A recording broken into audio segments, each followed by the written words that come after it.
Today we're going to talk about the Rule of 72 and how it explains the power of compound growth.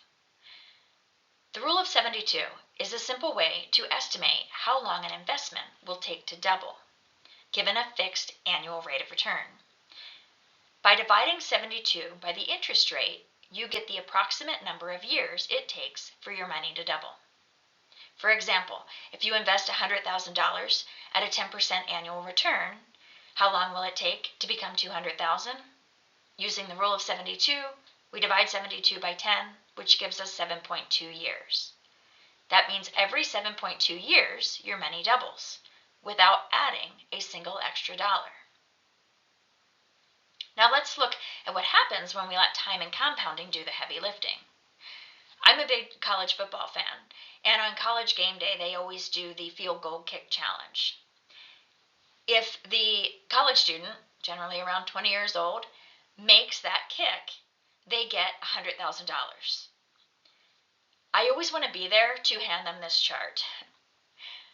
If they invest that $100,000 at 10%, the balance keeps doubling over time.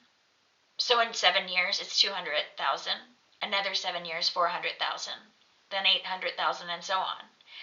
By the time they're 62 years old, that same $100,000 has grown to $6.4 million just by letting compounding work. This is why understanding the Rule of 72 is so powerful. It helps us make informed financial decisions, whether we're investing, saving, or even looking at the impact of debt.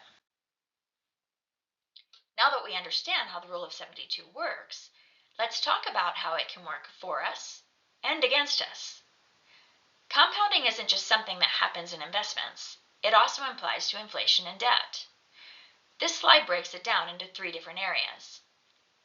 Inflation can be the silent wealth killer because it determines how much goods cost us. In this example, we use a 5% annual inflation rate. Using the Rule of 72, the cost of goods would double in 14.4 years at that rate. That means an item that cost you $10,000 today will cost you $20,000 for the same item in 14 years. Inflation erodes purchasing power. So if your money isn't growing at least the rate of inflation, you're actually losing wealth. On the flip side, as we saw in the previous slide, if you invest at a 10% return, your money doubles in just 7.2 years. This is why getting your money to work for you is so powerful. Last, we'll look at debt. Now here's where compounding works against you. If you have a credit card or high interest debt at 20% interest, your balance doubles in just 3.6 years. That means a $10,000 debt balloons to $20,000, then $40,000, then $80,000, trapping people into a cycle of financial stress. Compounding is a double-edged sword. It can build wealth or destroy it, depending on whether you're earning interest or paying it. Invest and let compounding grow your money. Avoid high interest debt that compounds against you. So what does this mean for your financial strategy? Reach out and let's talk about ways you can use this to your advantage.